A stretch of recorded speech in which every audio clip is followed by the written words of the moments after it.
अपदीपो भवो का अर्थ बताइए। अपदीपो भवो पिटक बताइए। पिटक किसको बोलते हैं? पिटक बोलते हैं दीप देवदत्त। इन्होंने 3 बार देवदत्त ने 3 बार मारने की कोशिश की आधुनिक एजुकेशन स्टडी में आप सभी का स्वागत है। चलिए बौद्ध धर्म पढ़ना स्टार्ट करते हैं। बौद्ध धर्म की आपकी एक क्लास लग चुकी है और आज सेकंड क्लास है, तो लगाइए हेडिंग बौद्ध धर्म। बौद्ध धर्म लगाएंगे हेडिंग बौद्ध धर्म।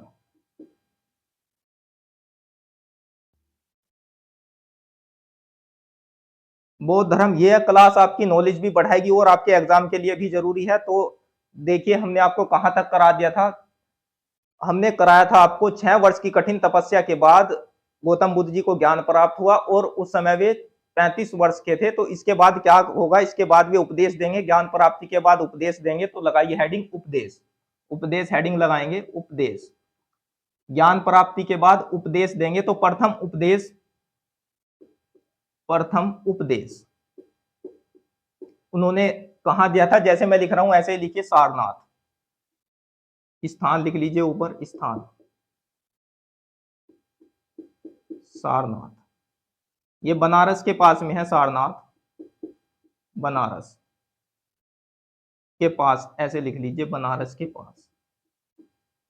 और प्रथम उपदेश को क्या कहते हैं वो भी लिखिए बौद्ध ग्रंथों में।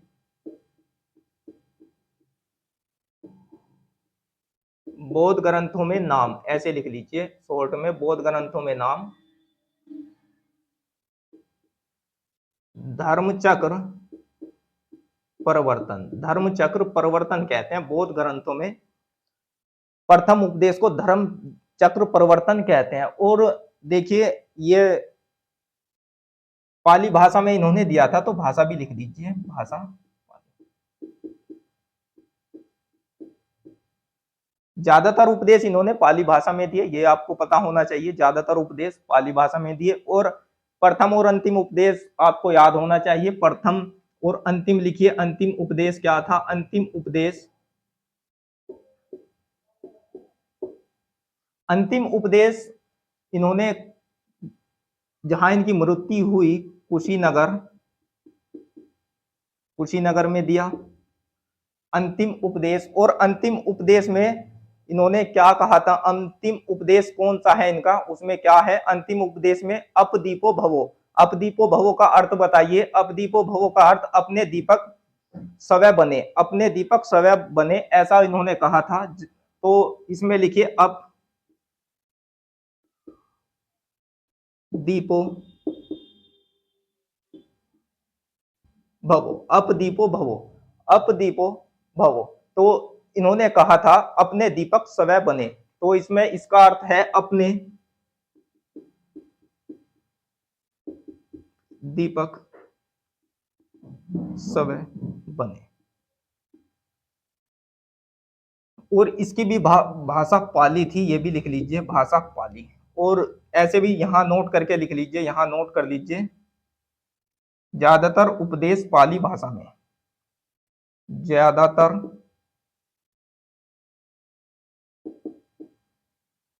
उपदेश पाली भाषा में दिए। ज्यादातर उपदेश इन्होंने पाली भाषा में दिए, ऐसा आपको लिखना है। देखिए ज्यादातर उपदेश इन्होंने पाली भाषा में दिए। प्रथम उपदेश दिया सारनाथ में, बनारस के पास में, इसको धर्मचक्र प्रवर्तन बोलते हैं, पाली भाषा में दिया। और अंतिम उपदेश कुशीनगर में, जहां इनकी मृत्यु हुई कुशीनगर में। और मृत्यु भी बताएंगे आपको कैसे हुई। कुशीनगर में इनकी मृत्यु हुई। और अपदीपो भवो का अर्थ होता है अपने दीपक की, अपने दीपक स्वयं बने, अपने दीपक स्वयं बने। ये अंतिम उपदेश, अंतिम उपदेश में है। अंतिम उपदेश में इन्होंने कहा था। चलिए इसको नोट कर लीजिए। अब आगे क्या होगा? आगे देखिए उपदेश देने स्टार्ट किए, फिर इनके शिष्य बने। कुछ शिष्य इंपोर्टेंट है, शिष्य लिखिए इनके। जैसे उपदेश दिए इन, तो इनके कुछ शिष्य भी बने, तो हेडिंग लगाइए। अब आगे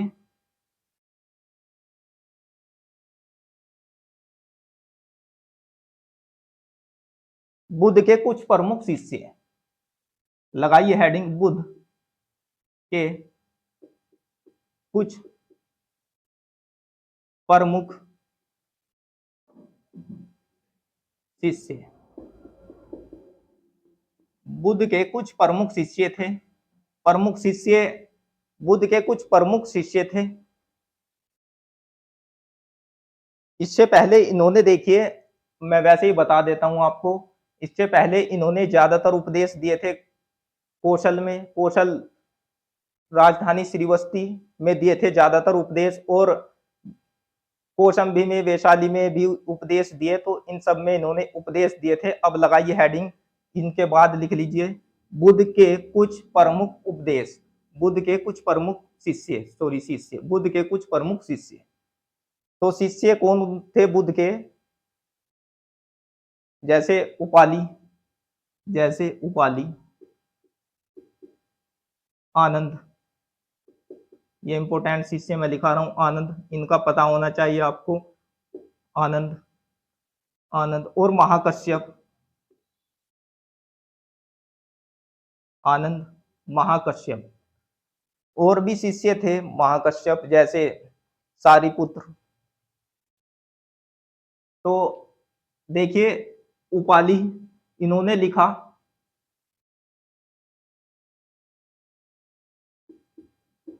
विनय पिटक। उपाली ने, उपाली ये शिष्य थे इनके, इन्होंने लिखा विनय पिटक लिखा था। विनय पिटक, अब पिटक किसको बोलते हैं? पिटक बताइए, पिटक किसको बोलते हैं? पिटक बोलते हैं ज्ञान की पिटारी, ज्ञान की पिटारी, ज्ञान की पिटारी को बोलते हैं पिटक।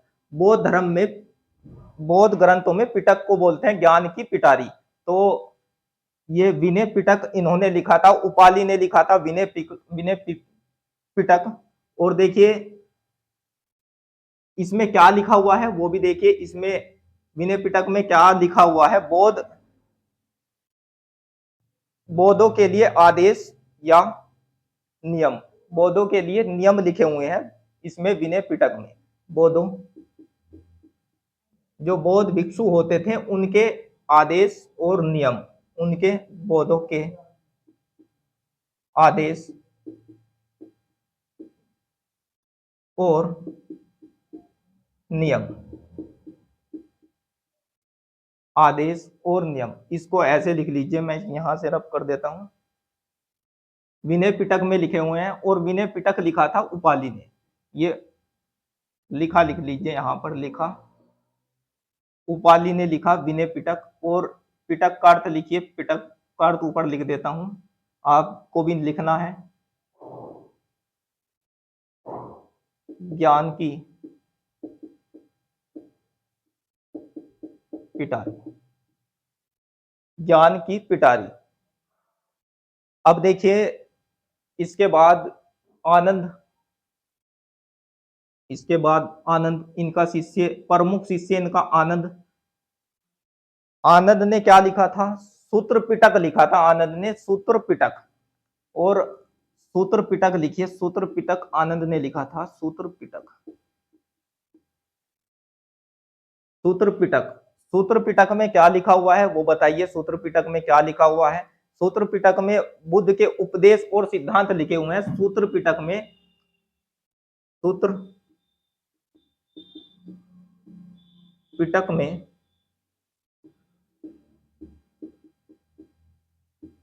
बुद्ध के उपदेश और सिद्धांत लिखे हुए हैं। गौतम बुद्ध के उपदेश और सिद्धांत सूत्र पिटक में लिखे हुए हैं। और किसने लिखे थे? आनंद ने लिखे थे, आनंद ने लिखे थे। अब देखिए अभिधम पिटक किसने लिखा? अभिधम पिटक लिखा महाकश्यप ने, अभिधम पिटक। अब लिखिए अभिधम पिटक,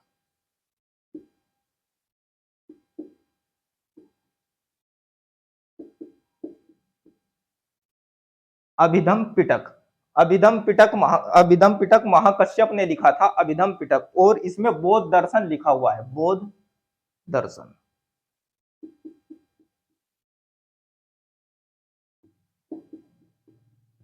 और इसमें बौद्ध दर्शन लिखा हुआ है। तो ऐसे आप लिखिए बस आपको नोट्स में याद होना चाहिए कहाँ हमने क्या लिखा हुआ है, तो ऐसे आप शॉर्ट में नोट कर सकते हैं। जैसे हम आपको नोट्स बनवा रहे हैं ऐसे आप नोट्स बनाइए और बस एग्जाम से पहले पढ़ लीजिए। चलिए,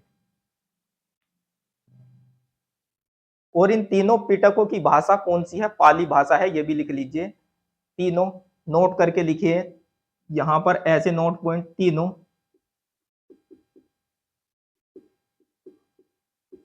पिटकों की भाषा पाली है। तीनों पिटकों की भाषा कौन सी है? पाली है। पाली भाषा में लिखे हुए हैं। और देखिए आगे, आगे बुद्ध ने आनंद के कहने पर ही बौद्ध संघ में स्त्रियों को आने की अनुमति दी थी, ये भी लिखिए, पूछ लेता है। तो लिखिए बुद्ध ने शिष्य आनंद के कहने पर ही बौद्ध संघ में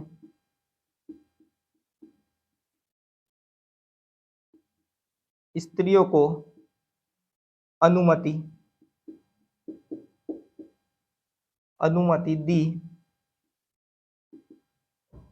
दी थी। बुद्ध ने शिष्य आनंद के कहने पर स्त्रियों को बौद्ध संघ में आने की अनुमति दी थी, ये आपको याद रखना है।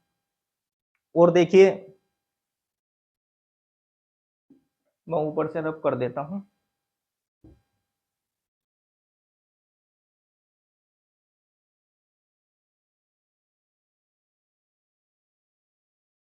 तो जब बुद्ध ने आने की अनुमति दे दी स्त्रियों को, तो सबसे पहले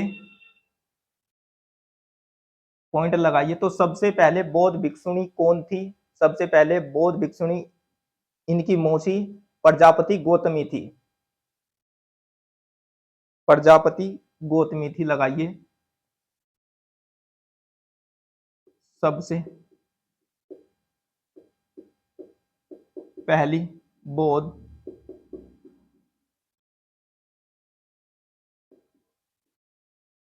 भिक्षुणी,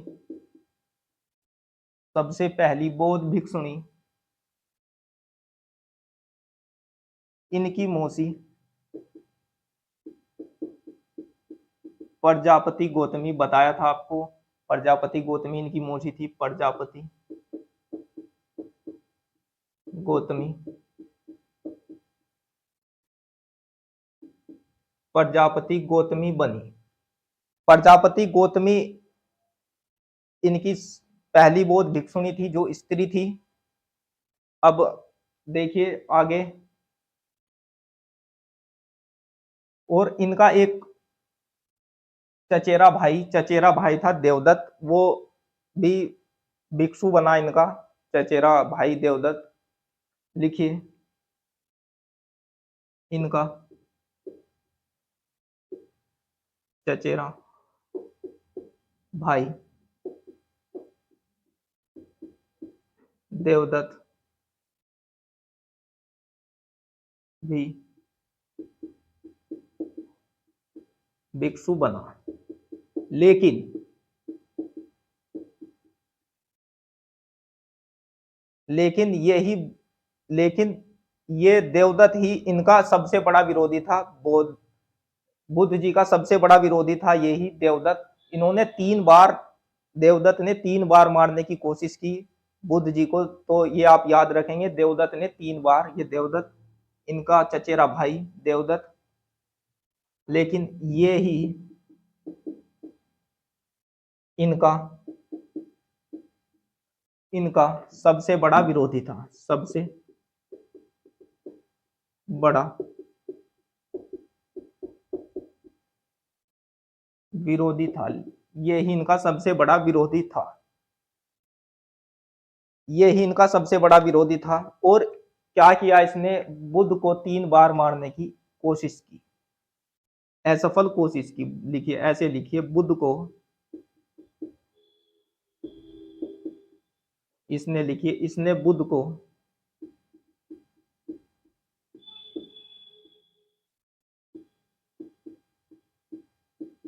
तीन बार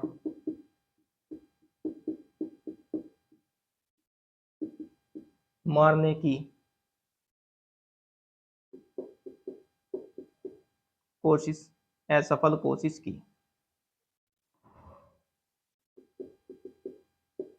असफल कोशिश की, असफल कोशिश की, तीन बार मारने की असफल कोशिश की देवदत्त ने। देवदत्त इनका चचेरा भाई था। और भी इनके बुध बुध के अनुयायी थे, कुछ अनुयायी थे जैसे बिंबिसार, प्रसेनजीत, उदयन, तो ये सब भी लिखिए अनुयायी लिख लीजिए।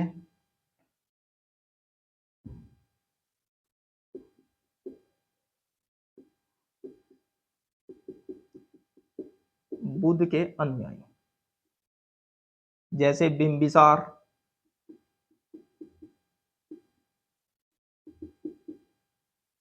बिंबिसार, और लिखिए बिंबिसार, उदयन और प्रसेनजीत, ये बौद्ध बुद्ध के अनुयायी थे। प्रसेनजीत, अब मैं इनको डाल देता हूं। अब देखिए इसके बाद 80 वर्ष की अवस्था में इनकी मृत्यु हो गई। मृत्यु कैसे हुई अब बताएंगे आपको।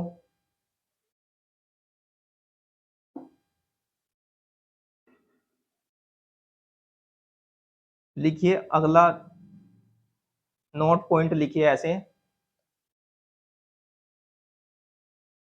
80 वर्ष की उम्र में इनकी मृत्यु हो गई। अब जिसको जानना है वो लिखिए कैसे।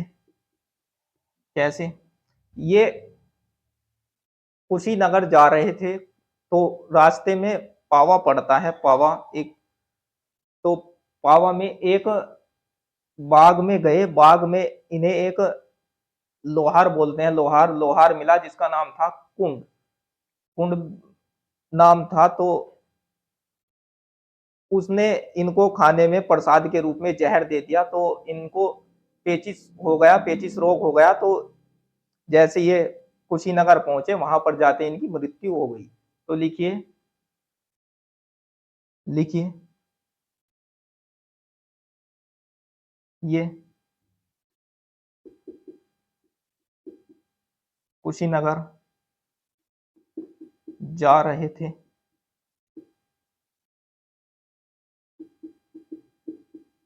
रास्ते में बाबा के बाग में एक लोहार, एक लोहार, एक लोहार जिसका नाम, एक लोहार, एक लोहार, लिखिए कुंड, पूरा नाम लिखिए कुमार पुत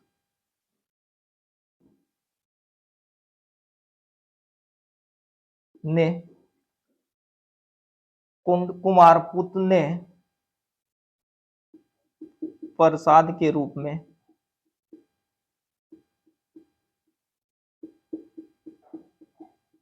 खाने में जहर दे दिया और इनको भयानक पेचिश हो गया, इनको भयानक पेचिश हो गया। तो जैसे इनको पेचिश हुआ तो ये कहाँ रुके हुए थे, मल्लों के यहाँ रुके हुए थे, कुशीनगर में मल्लों के यहाँ रुके हुए थे, मल्लों के सालवन में रुके हुए थे। तो लिखिए, और जहर का इनको खाने से पहले पता भी लग चुका था, ये भी आपको पता होना चाहिए। जहर जैसे इन्हें प्रसाद दिया गया तो इन्हें पता लग चुका था कि खाने में जहर है। तो मैं ऊपर से रब कर देता हूँ।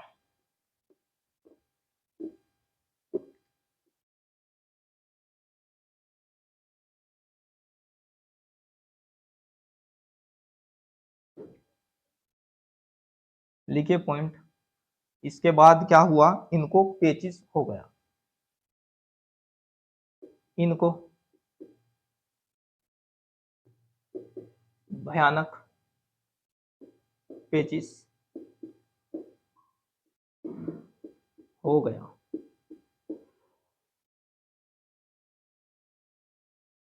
ये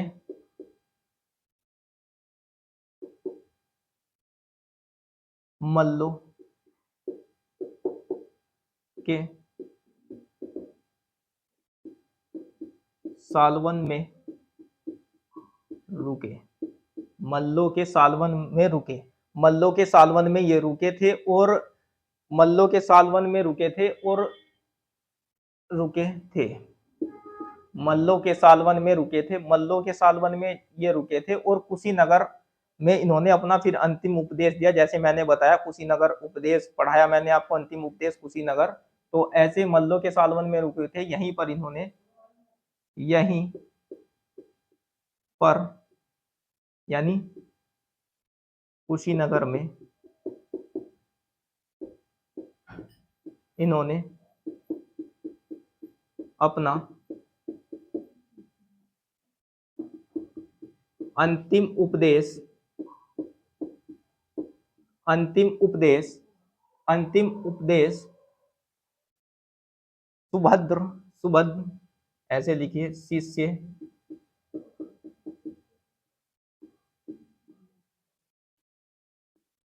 सुभद्र को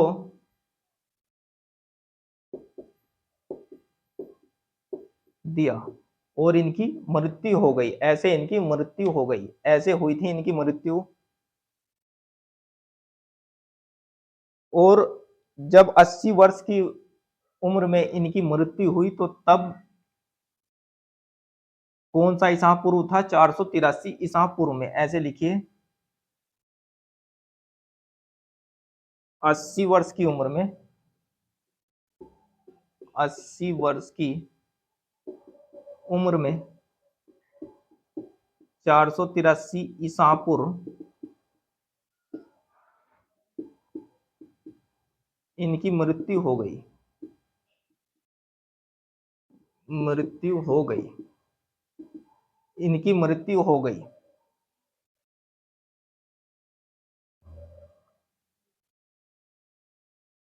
अब देखिए मृत्यु जैसे इनकी हो गई तो इनके, इसके बाद मृत्यु के बाद क्या हुआ, इनके अवशेषों, अवशेष को 8 भागों में बांटकर स्तूप का निर्माण करा दिया गया। 8 भागों में इनके अवशेष को बांटा, 8 भागों में, और स्तूप का निर्माण करा दिया जगह जगह। लिखिए मृत्यु के बाद, मृत्यु के बाद इनके अवशेषों को,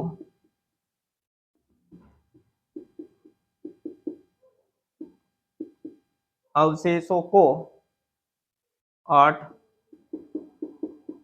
भागों में बांटकर